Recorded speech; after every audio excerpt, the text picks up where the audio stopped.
Guys, welcome to the I Love CVille Show. It's Jerry Miller. It's good to be with you on a Monday. Thank you for joining us. Hope the weekend treated you well. I've been super stoked for today because Bellamy Brown is our guest for the program. I think he's fantastic people. If you watch this program, you know I'm a huge fan of this candidate. We're going to welcome him to the show in about 30 seconds. We're going to spotlight or get him to update you on his campaign. He has been boots on the streets. I'm seeing signs for Bellamy Brown all over Charlottesville. I'm seeing some positive momentum with his campaign. He's running as an independent. I'll cut straight to the point. There are 3 independents that are running. There's only one that has a shot, and it's this guy that's going to join us on set. He's going against a force in the Charlottesville Democratic Party that is now running as a ticket with Michael Payne, Lloyd Snook, and Cena McGill. So we're going to talk about that strategy, update on the campaign with Bellamy Brown here in moments. Let's thank Interstate Pest and Service Companies for being a part of this show. The business started in 1969 with the first generation. Today it's a 4-generation strong family business with almost 100 employees and a Commonwealth-wide footprint. We love this story. We also love Scott Wagner of Scott Wagner Chiropractic and Sports Medicine. Whether it's physical therapy, chiropractic care, or sports medicine, Dr. Wagner is changing people's backs. Changing people's lives. Jada Howard says she's super pumped for this interview. Larry Hartstock, James Watson, Ray Cadell, Sarah Hill-Buczynski, welcome to the program. Give it a like and a share. If you like the share of the show, you'll get this candidate to have more spotlight and attention for his campaign. Bellamy, que pasa? How are you? Doing well. How about yourself? I'm doing well. I really like when I see you at the Charlottesville Farmers Market. Yeah. You are like very quickly, like, for one thing, you have the quality where you can go into any room or any place and make it brighter. Yeah. Make people, get people to connect with you. You have the gift of human connection. I see you at the farmer's market. You're like walking around, shaking hands, kissing babies, giving high fives. Yeah, you love it there. Yeah. Yeah, it's a good spot. It is a good spot. I have a number of there are a number of CIC entrepreneurs that are there. One happens to be Leslie Gorday. Used to be my soccer coach here growing up. Yeah, it's good to see. It's a good vibe all across the board. I think a lot of people enjoy it, and I enjoy it as well. So, entrepreneurship in your blood. Talk to us about the vendors you're supporting over there.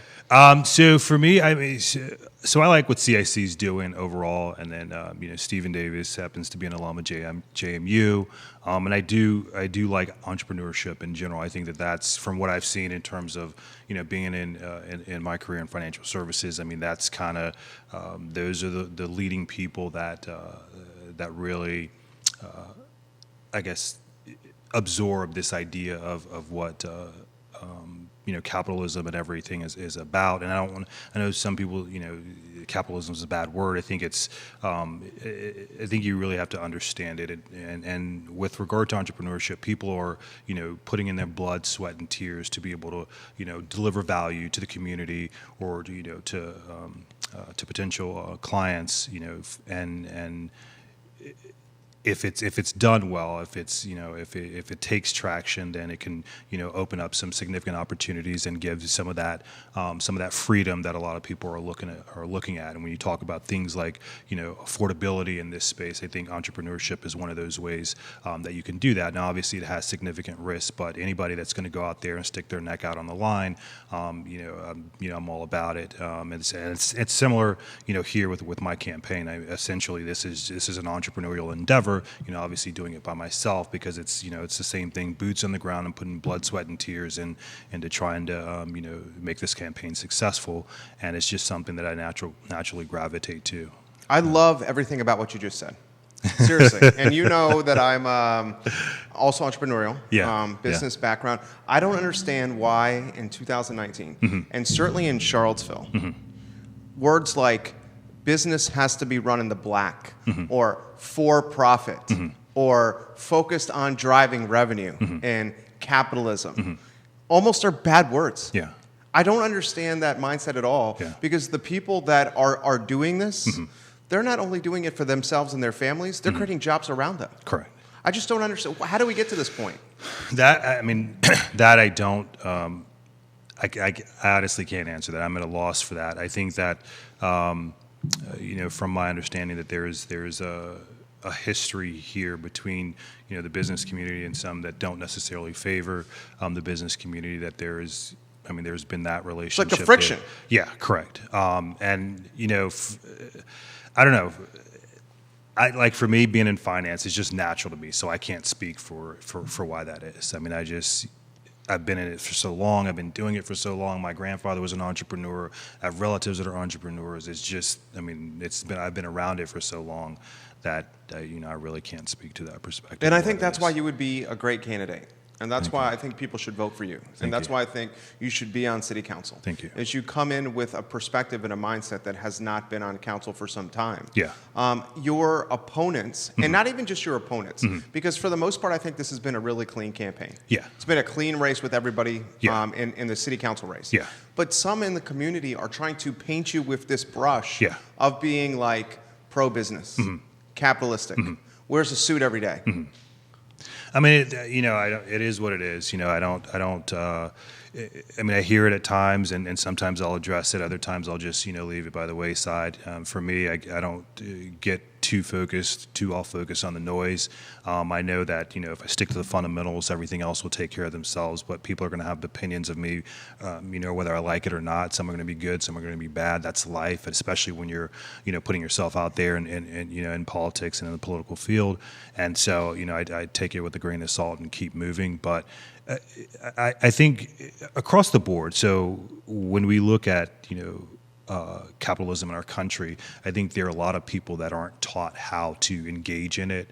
And I think that, from what I've seen, that could be a factor because everybody, feels like they can't participate in it, and I think that's something as a country that we've been bad on in terms of teaching everybody how to participate and under the rule of law, under capitalism. Those are the two structures that we live in. I think if we had more of an education and we had more of an emphasis in how we operate in that space, you would have that perspective would be lessened. It's not to say that everybody is an entrepreneur, but I think the messaging with regard to capitalism is slanted. How's the campaign going? It's going well. It's going well. I mean, as you said, signs are popping up. I'm getting enthusiasm across the board, just from everyone. The message, I think the message is broad based. It's common sense. It's not a lot of fanfare, but it resonates with people. And I think from what I'm hearing and knocking doors, people have been frustrated with how local government has run for the past few years, and they see me as an alternative and someone who they believe, I guess gets it and can, talk to different, aspects of our community to try and bring some consensus and get us some sound strategies for moving forward. It's tiring. I'm running off. I don't know how little sleep right now, but it is what it is. But overall, I'm having fun. I'm liking the way things are progressing. I think gradually things have been amplified, and I just expect that for the rest of this month and throughout October, and then the 4 days in November. Or the 5 days in November. You've done an amazing job of getting yourself out there. You've done an amazing job on Facebook. You've done an amazing job of attending community events, of getting your signage out there, your brand out there, your message out there. When you are, because there's probably nothing more grassroots than a city council campaign where the council, the folks that are running for a seat are literally boots on the street, knocking on doors, shaking hands, and saying, "I am Bellamy Brown. I would like to introduce you to what I stand for." There's nothing more grassroots. What is surprising you about what you are hearing while knocking on doors at Charlottesville? I guess, to be quite honest, the level of we're grateful that you're here. We thank you for running, and I think that I mean, it's been, I don't know. I can't put it into words. I think it's because I'm not a fanfare type of person. I understand that being in the public in this space, you have to do it. But I think that has been the thing that's surprised me the most, and I'm grateful for it. I'm grateful that I have just me being naturally who I am is something that people see value in terms of where we are in Charlottesville today. But I think that's been the biggest thing for me in terms of adjusting to all of a sudden people are looking at me in this light, so to speak. Hunter Smith of Champion Brewing has given you some props. Yeah. Margaret Matthews giving you some props. Yeah. Keith Smith, thank you for sharing the feed. Sarah Hill Buczynski and Crozet, thank you for sharing the feed. Give it a like and a share. Please give it a share. Were you surprised? I was surprised when in the Democratic primary and Lloyd Snook and Michael Payne, they could not be with what they were, their platforms. They were so opposite in so many different ways. And then once the primary's over, Payne won, Snook 2, Messina surprising 3 over Brian Pinkston. I then start seeing these 3 folks in the hallway out here going in and out of Snook's office out here. Lloyd Snook and I are in the same building, the Macklin building. Gotcha. And I'm like, holy shit. Yeah. They're going to run as a ticket. Yeah. They're going to run as I never saw it coming. Yeah. Did you see it coming? Well, I didn't focus on that. I think it's, for me, it's there's this picture out there of Michael Phelps, swimming, and then there's this other swimmer beside him looking at him, from the side, whereas Michael's strictly focused on the goal.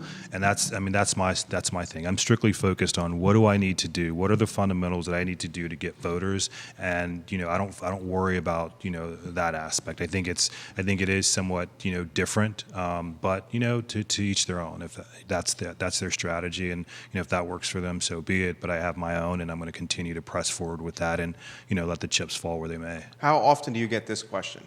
In retrospect, would you have run as a Democrat? No. Do you not get that question a lot? I get why are you running as an independent a lot, but not, would I have changed my mind? And the answer to that is no. I mean, I'm here, strictly, and I have to say it over and over again, and that's perfectly fine. But I'm here strictly to do the work. I'm here to do the non-sexy stuff, the fixing the potholes, the looking at the budgets and making sure that those things are sound. I was actually looking at our last financials, and I have some questions around that as well. But those fundamental things. I mean, we are 49,000 in this space, and we have a budget of over 200 million. And I think when you look at some of those more intricate details, those things have to be addressed. Those are behind the scenes things. And so, for me, I'm just here to do the work. And I think if the work gets done, you'll see it in terms of how it permeates throughout our community. I think if you, and I've said it on the show, if I lived in the city, I live in Redfield's in Albemarle County. If I live in the city, you have my vote.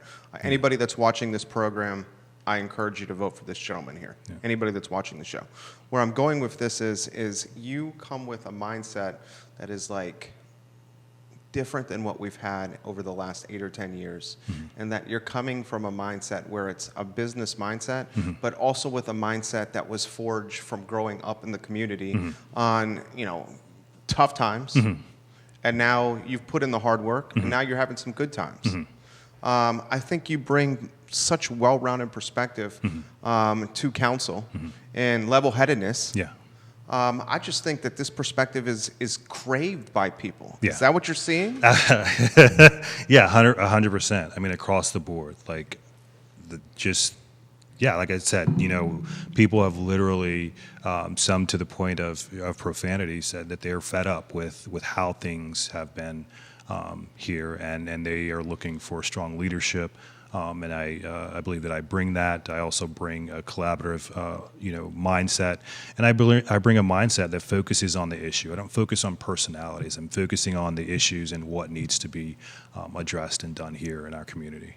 Throw this to you. What surprised you with the financials? You just mentioned you saw the financials. You were like, whoa, what is going on here?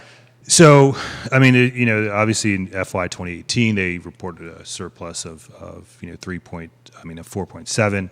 I did see on... So fiscal year 2018, they reported a surplus of 4.7%? 4.7 million. 4.7 million. Yeah. Okay, the total budget's 200 million. So 4.7 million extra somewhere, doing something. Yeah. Okay. And then the other part was that there was, I guess, $3 million on the economic development balance sheet, and so there's concerns about well, what are we developing economically, and then the other stuff is more of a technical deal where approach the director of finance at some point and have a discussion about that. When you're looking at the balance sheet, Yeah. this is what you do every day. Yeah. I would wager, I'm going to just throw this out there. I have to look at balance sheets and P&Ls quite often. They're not difficult to pick up, Yeah. but at initial glance, Yeah. there's numbers on all over the Sure. paper. Yeah. I would wager, Yeah. and I think I'm going to get myself in trouble saying this, I bet you not every person on council right now can read a P&L and a balance sheet. And it's terrifying to me because these 5 members, along with the city manager, are running a $200 million company. And if you don't know what the money's doing and where the money's going, how can we successfully run a $200 million company, the city of Charlottesville? Yeah. That is, yeah. I mean, again, given my background, that is with some more of the technical stuff underlying that is a bit of a concern. And like I said, that's something that's high on my radar to really address, because you're absolutely right. This is essentially $200 million, 49,000 employee company. Yeah. Yeah. Bashir from Bashir's on the downtown mall. He's watching right now. He's got a question for you. It's encouraging what I'm hearing from Mr. Brown. Mr. Brown, how do we tackle the reluctance of people from outside coming to visit on the downtown mall and wanting to come back to downtown Charlottesville? The second part of the question was, there was a petition that was circulating to close 4th Street. Preventing cut-through traffic from going through. The DBAC, the Downtown Business Owners Association, quickly got very vocal about this. Sure. And said downtown businesses need 4th Street for a number of different reasons, which I can get into later. So the first question is, how do we get people wanting to come back to downtown Charlottesville to spend their money? And then the second question is, he wants to know about your take on 4th Street. So I think part of it, from what I've learned and observed and heard about, is really there is some, I guess, upkeep that needs to be done and transformed a bit on the mall itself. I think that's part of it. I think that when we're looking at, and this ties into the petition itself, when you're looking at, how do you get to the mall, from driving around the space itself. If you let's say you close those spaces off, you're just going to have a circular loop where where people won't necessarily just hop out like they normally would.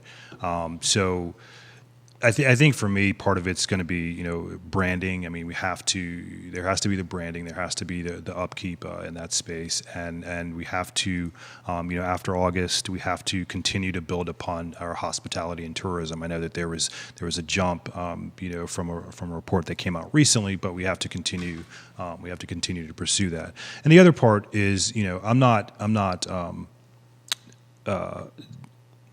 I wouldn't say dismissive is the word. I'm not ignorant of the fact that there are people that don't feel like downtown is for them. I think that there has to be some opportunity to provide some inclusiveness there as well. So it's not strictly targeted at a specific demographic, and we kind of broaden that base. So there are a number of things that we can do. And again, for me, I don't consider myself to be an expert on everything. So, getting the DBAC and getting in, the tourism community into that discussion, I would be, fully open to, and to find out again, what would be valuable in terms of, making that happen. Are you roughly 40? I am 40. Okay, 40 years old. Yeah. Grew up in this area. Yes. How have you seen the downtown mall change in your 40 years? I think now, compared to how it was when I was growing up, I would see that as being more vibrant from a lot of what I see. And so I've lived in the DC area for some time, and in comparison, I think there is that vibrancy and everything that's there.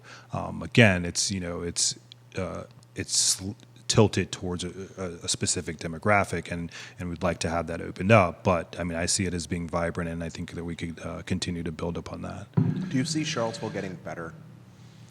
I think with the right leadership to help guide us, yeah, absolutely. I don't think that we are in a place that we can't grow from and make positive change from. I'm not a believer of, I'm not a Debbie Downer. I'm not, someone who has a negative frame of mind. I mean, and specifically, combine that with, coming here and feeling like I have a mission.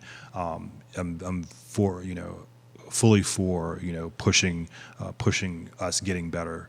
And I think that again, it works with the collaboration of, the 2 counselors that will still be on council there, and then the 3 that will come on board come January. There has to be a collaborative framework, and we have to set that tone there. And quite frankly, the community is already doing it. I think what we see a lot in the media and all the other places is not really representative of the entire community. I mean, we have community members across the board, Black, white, Latino, who are getting together, who are doing their own thing outside of the spotlight. And I think that just has to be, that example has to be set, or at the top as well. Give the show a like and a share on any of the 7 channels you're watching. Nita Knight has a question. I'll get to that question here shortly, Nita Knight. I think it was you that posted this on your Facebook page about the population of African Americans who live in the city of Charlottesville limits. I think it went from, and correct me if I'm wrong, roughly 50%. 51%. They were saying it was they were saying it's 1890 down from there. So my and now it's at 19%, right? Correct. 19%. Yeah. So basically 20%, 1 out of 5 people. Yeah. And so my thing about in saying that was highlighting the fact of that when I came back home. Well, growing up, Washington Park, 10th and Page, that all those areas. I mean, you could just spit in any direction, you can find Black people all over the place.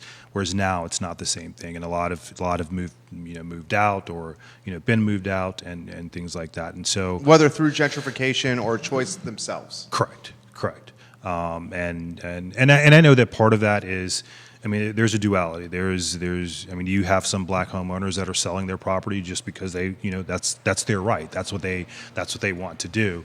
And then you have, other aspects where, there are tax bill increases, and those that's helped to push them out. So there are different reasons for that, but I have noticed significantly that that's changed. 42%, the survey that you referenced earlier in our interview was a survey that was done in Q1 of 2019. And this survey was published on a number of media outlets, including NBC 29, and it said 42% of African Americans did not feel welcome in downtown. It just seems like common sense to me, okay? I look at the downtown mall, and I don't see many businesses that are owned by African Americans. Correct. I look at the downtown mall, I don't see like a restaurant or a music venue or a club that's focused on an African American clientele. For me, it seems like if we're going to make downtown more diverse and Charlottesville more diverse, we need to cater to that diversity. And that really took a hit when Joffrey Woodruff, and I got respect for Joffrey, but he bought the ice park, and in the process of buying the ice park, which he's tearing down to build Code, the Center of Developing Entrepreneurs. In the process of this demolition, he takes down Escafé and the Ante Room. And the Escafé and the Ante Room, Escafé was an epicenter for our gay and lesbian community. The Ante Room was one of the few spots downtown Charlottesville that had diversity with its musical lineup. With those 2 missing, it's going to get more of the same clientele unless something has to be done about it. Your thoughts on the topic? Correct. Yeah. I mean, absolutely. Something has to be done. What that something is right now. I don't have an idea off the top of my head, but. Yeah, 100%. I mean, if we're talking about being a diverse and inclusive community, we have to address those issues that have been brought up. I mean, we can't just continue to have people bringing those issues up and we turn a deaf ear to it and not do anything about it. So if we're really championing this progressive space, this space where we want this diversity, we have to do that. We have to create an environment for that. You're getting some props from JoJo Robertson. I'm sure the Democrats in CVille know that Bellamy Brown is a huge contender, and that is why they are trying to sell the 3 as 1 package, because Bellamy Brown can absolutely win this. I agree with that comment. I think that comment is 100% true. I think that's why Lloyd and Michael and Cena, and I've got to know them. And throughout this entire process, I'm I got nothing from a personal standpoint against anybody that's running, because anyone that has the courage to run for council in today's climate, okay, should get a pat on the back, because he ain't doing it for the money. Okay, he's doing this for a $19,000 a year headache, where he's probably going to be working 40 to 50 hours a week. And I mean, it's just about to get started here. So I give you props. Where I'm going with this is like I honestly think that's what they did there, because they saw the momentum that you were building, and you checked so many positive boxes that they said, let's form a team and let's keep Bellamy from getting on the dais. Well, I mean, so. Being a student of politics, I mean, I know whether it's either party, they're going to, pull all their money together to support their candidates. I mean, that's just the nature of the beast. And I'm grateful that they feel that way. So that means that I'm doing my job effectively. But I don't take that. I don't know. Like I just don't concentrate on it. Like I said, I'm hit the fundamentals. I think it's like anything like winning, whether you're a Tom Brady fan, which most people aren't, or you're looking at some other athletes, you're looking at how they win, the champions. There's a small difference between number one and number two. Sure. And that difference is focusing on the fundamentals. Whatever the fundamentals are, be it passing or being taking enough golf swings or taking enough jumpers, whatever those fundamentals are is what's going to ferret out at the end. Lisa Green, Planning Commissioner, Chairwoman of the Charlottesville Planning Commission, is watching the program now. Lisa, I think you would make a phenomenal Charlottesville City Council candidate. And I think next go around, you should run. You should run, Lisa Green. You got Amanda Lamont watching right now, Elliot Harding watching right now, folks on Long Island watching. This is a good question, and I'll give you some background here. This is from Nina Knight. Okay. She wants to know your position on Rachel's Haven. So Rachel's Haven, guys, is essentially apartments for folks with developmental disabilities. They're trying to be built in a Belmont church through some rezoning. The neighbors around the church are fighting vehemently to allow Rachel's Haven to come to fruition. What's your whole take on this Rachel's Haven debacle? So the nuances, I don't have the specific details there. I mean, for what they are seeking to accomplish in this space, I'm all for it. I do. It's my understanding that there are some, some challenges with some of the proffers that are there, but I don't have all the specifics on it. But in terms of helping our disabled community and just our community in general who are in need. I mean, on its face, I mean, I think that they're doing an admirable thing there. Again, I think having more of the details about what the specific fight is about, I would be able to better answer the other side of the question. You're an avid social media user, especially through this campaign. I was following very closely how you were getting active within West Haven. And you would be walking through West Haven, and you were taking photos of facades or the fronts of housing in West Haven. And one particular house caught everybody's eye on your page. And it was just like this dilapidated, like water damaged home that clearly has had no TLC for, was it a year plus? Okay. I mean, how does something like that get to that point? It surprised you, I could tell. That I don't know. I know that so I've gone past since then, and they've actually fixed the roofing and everything that's there, and I'm not, so. That was you. I know you're going to deflect it. I'm just at the end of the day, I don't care about props. I don't care. As long as the work gets done, as long as we're doing what we need to do for our community members, that's all I care about. And so if I have to raise some noise or do whatever, for our community, then that's what I'm going to do across the board, and I happen to, have family in West Haven. I've spent time in West Haven growing up, and the way that our community members are treated there is uncalled for. I think that we can do better. We need to do better. And so for me, how are they being treated? Like they don't exist. I mean, Afterthoughts? Not even that. Not even a thought. If you look around, the West Haven itself, you have everything else, being built up, and then they're just stuck in the middle. and for me, they're human beings. And we can't treat them like that.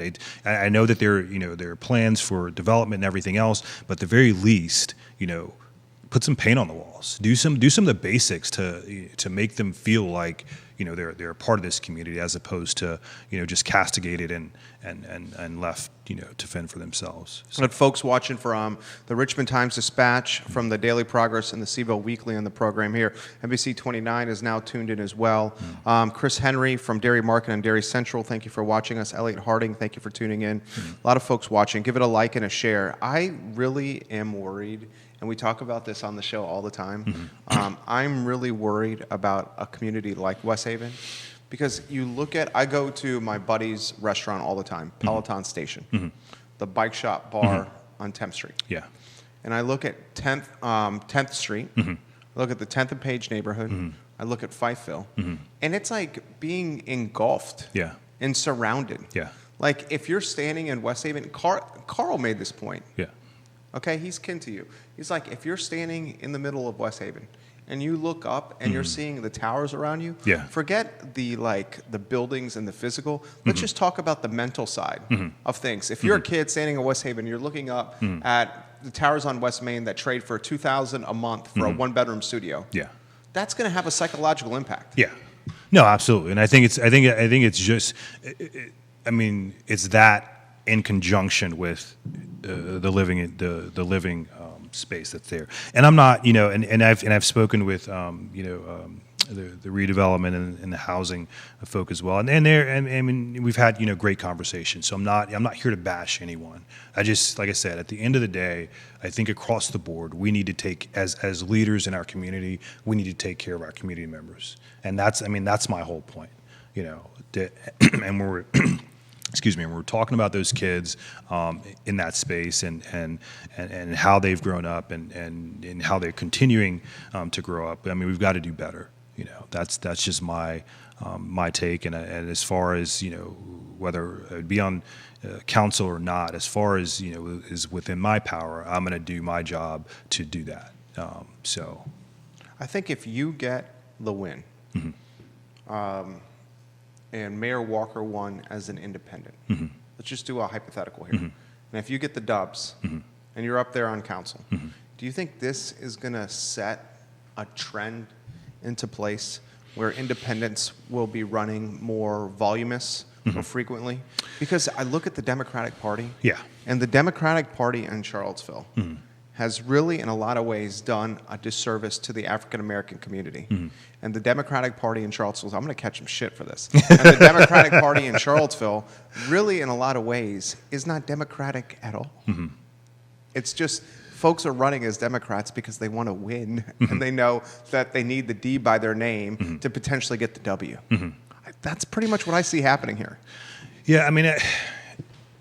There's obviously a Democratic stronghold, and there's obviously a natural leaning towards, I'm gonna run as a Democrat. I would have the support behind me to be able to do that. The legwork that I have to do right now, they wouldn't necessarily have to do. I think if you had done that, you would have won the primary. You would have gotten first place in the primary, and you would have done it by a long shot. Yeah. It's hindsight's 20/20. It just wasn't. Again, that's not my mission. That's not my purpose. My purpose is to serve our entire community, and I know that we have more than just Democrats in our community. I feel very strongly convicted that my methodology for running is one that was sound, is one that again allows me to be able to speak on different issues without having a party platform to stick to, so to speak, and I can cater to the entire community. So that's what I wanted to do, and it's worked well. So, are you hearing from folks that look up to you, admire you, and the effort that you're doing, and whether that's going to influence another generation of folks to run?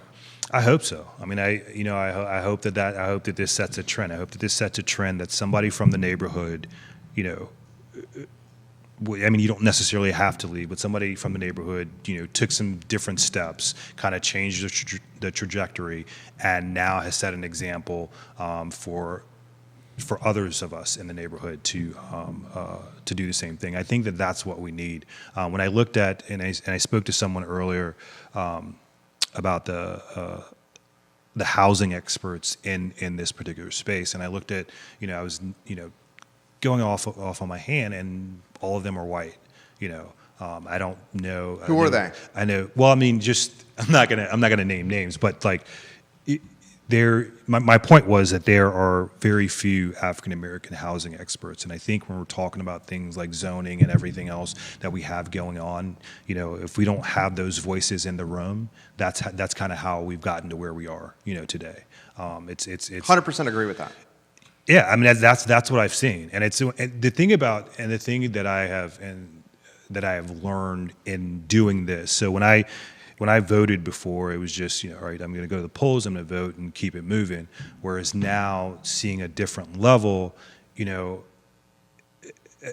my impressions of the Democratic Party a bit have been somewhat changed. Ooh, talk about that.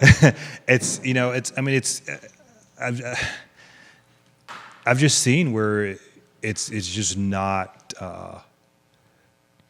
I don't necessarily see where it's taking care of people across the board, and yeah, for whatever demographic you're in, it may be better than the other, but I feel like it's I don't see where it's coming across the board, and so that for me is a challenge. And and the way that I've seen politics work over the past few years is that on both sides of the aisle, you have that party platform that says this is what we must stick to, and we can't go beyond that. Whereas you have a bunch of the populists who are like, well, I don't know that I agree with you over here, but I may agree with you over here, and vice versa. So we're really not catering toward the populace itself, which is what we need to do, which is what the whole founding of the government system was supposed to be about. And we don't have enough leaders that are stepping up to the plate and saying, no, we're supposed to be serving our community. We're supposed to be listening to what their grievances are, and we're supposed to be addressing them in a proper fashion.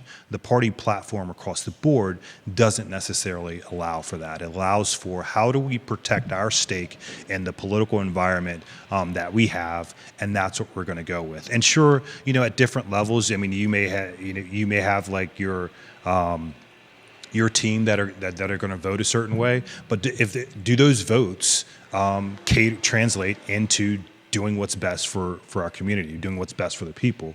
And for me, I have the luxury of not having to be able to stick to a platform. I can listen to the people, I can listen to concerns, and I can try to find some sound solutions for addressing those. I love that. Yeah. I love that. Elliot Harding says 700 plus delegates to the Charlottesville Democratic Caucus for Congress in 2018, less than 12 black members at the event, racial achievement gaps rising in schools, unbalanced criminal justice system. Democrats have been running the area for this long, yet look at what's been going on in Charlottesville. That's from Elliot Harding. A lot of comments coming in. Give it a like and a share on any of the streams that you're watching. You mentioned what neighborhood you grow up in. So it would be Venable neighborhood, and I've learned later on it was called I guess the Heights or Preston Heights or whatever. Okay.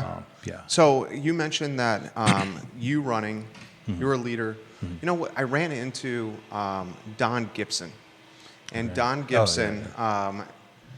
We ended up building his website for him. Gotcha. And he encountered you. Yeah. And just was blown away by the man that you've turned into. Yeah. He says he remembers you playing soccer for the Albemarle Patriots and being a beast on the soccer field. Yeah. Okay, he's like, now you're running for city council. Yeah. Here's where I'm going with this, is you are have so many amazing qualities. Yeah. You got balls, you got courage, you're confident, you're charismatic, good looking, you're outgoing, you have the gift of human connection. Yeah. You have unbelievable stuff going for you. Where I'm going with this, if you are going to influence the next generation of people to get involved into local politics, how much of an impact does a $18,000 salary have on this? Because you got a phenomenal job. Yeah. Not everyone can do this. Yeah. So, well, first, let me correct part of that. So I'm Black Knights, born and raised. So I've always played here. Black Knights. Sorry. But no. Here's the thing. So his son went to Albemarle, and we actually played. Dan. Yeah, and we actually played what am I thinking of? Express together. So that's what we were talking. That's Travel what we were talking soccer? about. Yes. Okay. So it's travel soccer. So that's where that comes into play. Going back to, can you refresh the question? Just how can someone that grew up in Preston Heights, Yeah. someone, and you've straight up said on this show, Yeah. when you were growing up, money was tight. Yeah. Okay? Yeah. You are, in a lot of ways, the exception. Yeah. Marine, JMU, finance, work in finance. That is the exception. How can someone who you inspire get on council and do what is expected of a council member Yeah. at 19K? I got you.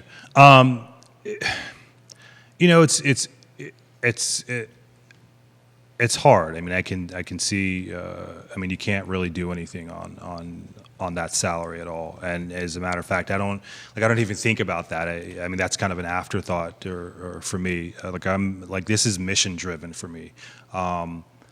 So I don't know that I could necessarily explain how to navigate that. I mean, when I came out of college, I was doing 26 grand a year, and that was a struggle. So having that as a sole income, I don't think it's possible. So you're gonna, and this is supposed to be a part-time job anyway. It's supposed to be, that's the way it's supposed to work out. I think a lot of what the city council is supposed to be is a legislative making body, making sure that the citizens' voices are being heard, and that the city manager and the city hall are doing their jobs effectively. That's supposed to be how it's supposed to work. But through other things, it's been more time consuming and what have you. But I don't know. I don't think that you could survive solely on doing this or doing sitting on city council. That's why I think, and we need I've agreed with almost everything you said today. I look at the Planning Commission. We got Lisa Green. She's fabulous, watching right now. Lisa Green's wife has a message for you as well. Speaking of stepping up, Bellamy Brown, thank you for coming to the CVille Pride Festival on Saturday. You showing up meant so much to me. That's from Amy Sarah Marshall, wife of the fabulous Lisa Green. I look at Planning Commission. It's white people.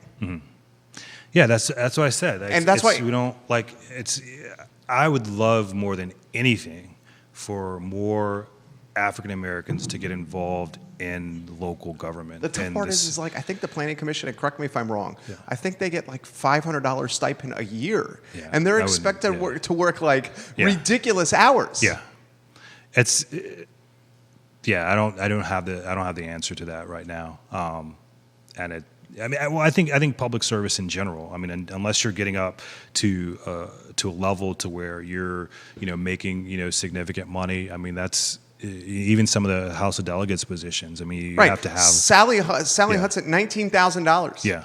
To be in Richmond. Yeah. It's crazy. But I think part of that is you also have to balance. Again, these are taxpayer dollars, and you can't just tax people out the wazoo to raise the salaries of public servants. I think part of that is the service part of it. Again, we're serving people who are on fixed incomes. We're serving people who are below the poverty level, and they can't just throw money out there for that to bridge that gap. So it's I mean that's a definitely a question to be addressed. But throw this to you. Don Gathers has a question. Sarah, Amy Sarah Marshall, good correction there. She says there's two people on the Planning Commission, Jerry. Thank you for holding me accountable there. I appreciate that. Don Gathers, this is an interesting question. I'm sure you've gotten this before. In fact, you may already know what the question is. Would you consider yourself to be more Republican leaning or more Democratic leaning, more of a moderate conservative or more of a liberal progressive? I don't want to speak for you, but I think your response to this question is going to be, I'm not affiliated with any party. I'm focused on getting the job done. 100%. And I've said that over and over again. I'll continue to say it over and over again, and it won't change. I'm an independent for a reason. That's the problem that we have, is that we're focused on conservative versus liberal. We're focused on Republican versus Democrat, and we're not getting the job done for our community members. That focus on the wrong issues is what's gotten us to where we are today. And I think that we need to get off of that and really look at what we need to do to move our community forward. I love it. That wouldn't get you passionate. Well, it's because they're trying to use it against you. well, not even that. It's you're focusing on the wrong things, and that's why we are where we are today. Yeah. You know, like if we can focus on the right things, some of this stuff wouldn't happen. You know, and I try to be diplomatic about it, but you keep pushing the button, and it's just, you know. I got to be mindful of your time. You killed it. You killed it. We got a lot of. Wow. I know. I'm sorry. Bashir says, Yeah. "I love this candidate. I love this independent." Yeah. Bashir, a lot of positive comments coming in here. Close Yeah. anywhere you want to go. You got a lot of people watching. Very well. You know, I appreciate the support that we've gotten so far. I hope that you guys will continue to support. If you do, want to support in terms of canvassing, we are looking for a couple hours this month, a couple hours in October. You can go to bb4cc.org. That's our website, and you can also look at Facebook, Bellamy Brown for City Council. I love it. Follow this guy closely. He's going to be on Real Talk later this month with Keith Smith and I. We're going to spotlight his campaign and his platform. We're trying to use this show to educate you on the candidates that are out there. This guy is a really good one. A really, really good one. Follow him on social, and you'll get to get some insight into what he stands for. Close the show the same way every time. We ask everybody to embody the golden rule. Treat other people how you want to be treated yourself. It's the golden rule, guys. This is the I Love CVille Show. We are back tomorrow at 12:30 with Brian Ashworth, the founder and the top boss man at Ace Biscuit and Barbecue. We're going to spotlight that journey of that business from start to finish. I'm Jerry Miller. Take care.